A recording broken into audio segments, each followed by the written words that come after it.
Hello, people out there in YouTube land.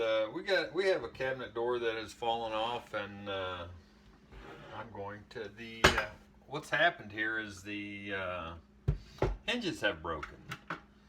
This one's snapped off. It's sitting up here at the top. So, and then this one just came out of the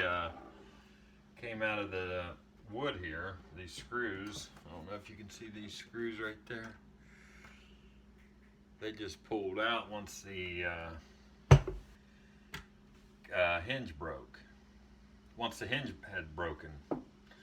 So what we're going to do is we're going to do this all with no power tools. Just one Phillips screwdriver. What do you think about that? So anybody can do it. This is Fix It John. You can do it, and I'll show you how. So what we'll do is, we're going to take this hinge out here, or the half hinge.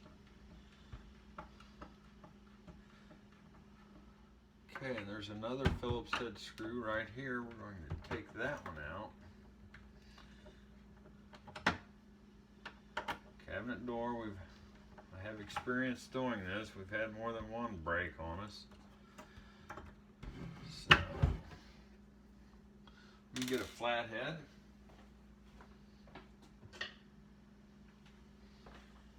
My wife keeps her little tools in her kitchen here, and those are what I'm using. Nothing exciting here. So, this is the first time I've had it out. Here's the hinges we got from the store. They're just a generic set of hinges. They're a little bit different than what we're taking out. Okay, let me show you the box. I mean, we just bought a box of 8 of them for just a few bucks. Maybe it was 10, 15 bucks. I can't even remember. So anyway, they're slightly different, so you have to make a modification, but it's not a big deal. We're going to take the same screws. You don't want to take any longer screws than what you pull out of it.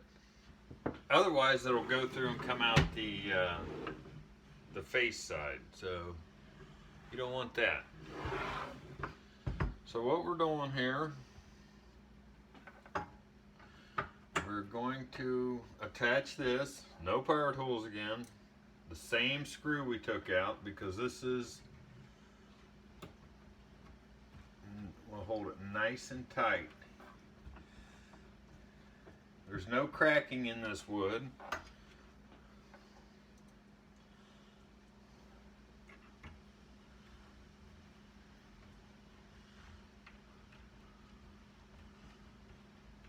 And no power tools at all. I think we picked that box up at Lowe's, just FYI for your information. Now, we're going to flip it over. And these look like a little bit better hinges, but cabinets have seen their day, so we're not putting a whole lot of money into new cabinet hinges when we probably be changing our cabinets here within the next couple years or so. And we'll put another one on here. Now, if you notice here, they're a little bit different. The hinges, this one here has 2 screws to fasten the door to here, which does make it a sturdier hinge. Okay, back to breaking down the hinges. The original one, like I said, looks to be a better hinge.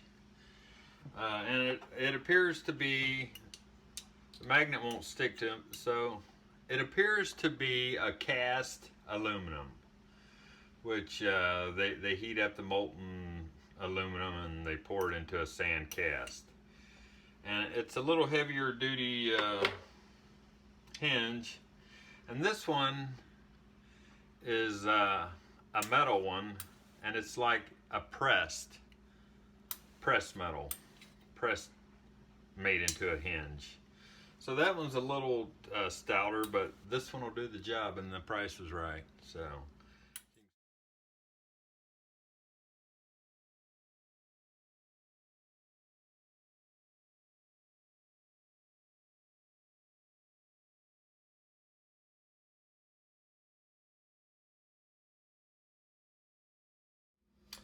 Okay, now here's where the cabinet is going to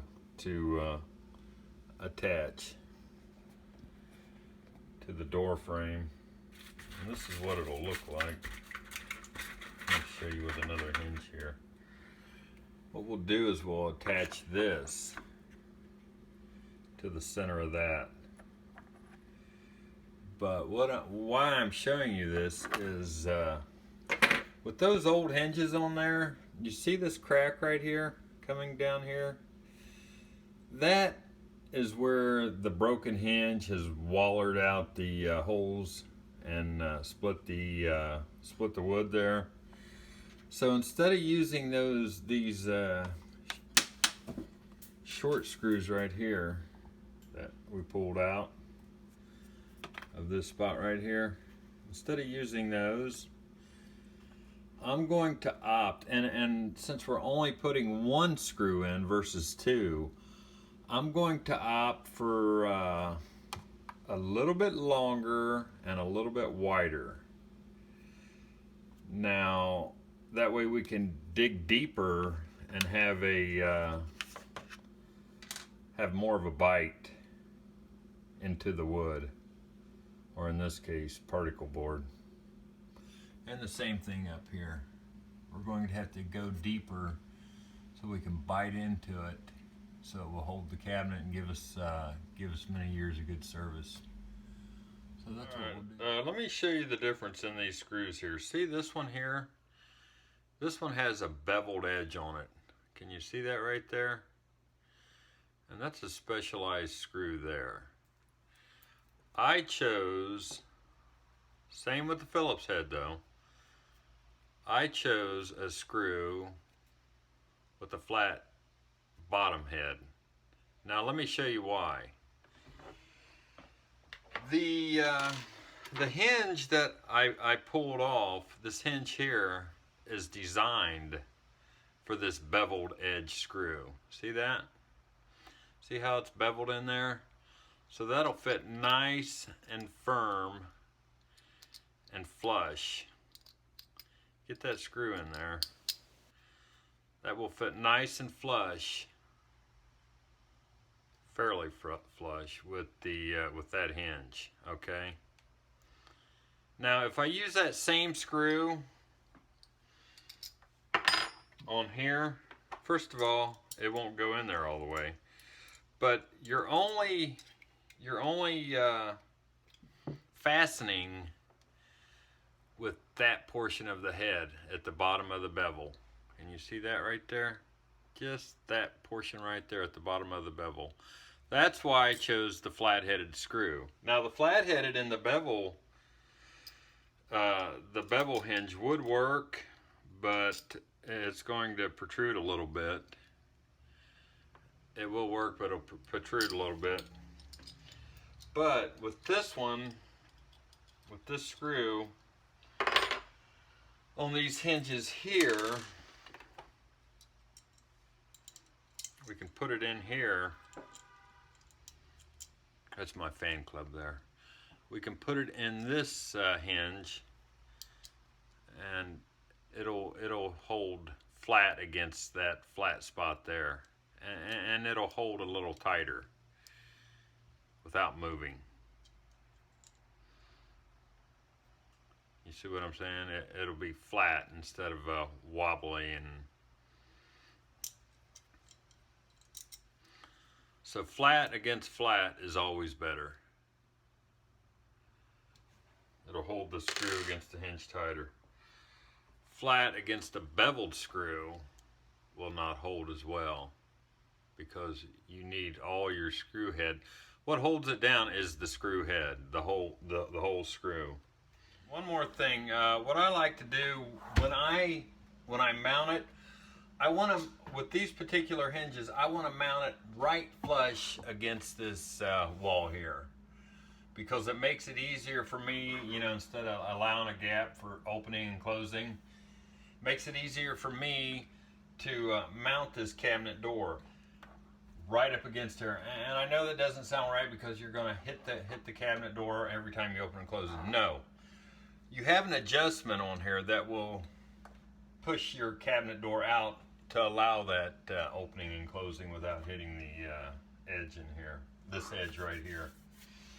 So, and I'll show you that after I get the cabinet door on.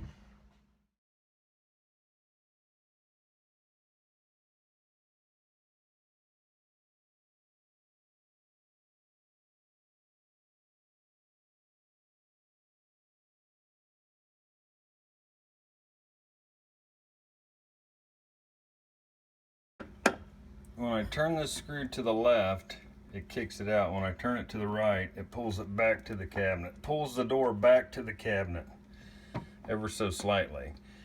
So what I'm going to do is I'm going to turn it to the left, and it kicks it out. See how it kicked it out? Then I'll tighten this screw down. I'll tighten this center holding screw down. And I'll turn the screw to the left, and it'll kick it out. And you see that? Turn it to the right, and it pulls it in. Do you see it pulling in? Sorry. Turn it to the left. Watch, when I turn it to the left, it'll kick this cabinet door out. Ever so slightly. See it kick it out? The screw here.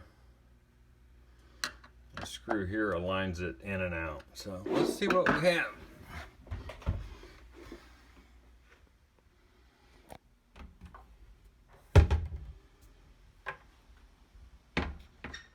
So remember, this is Fix It John. If you like this video, like and subscribe.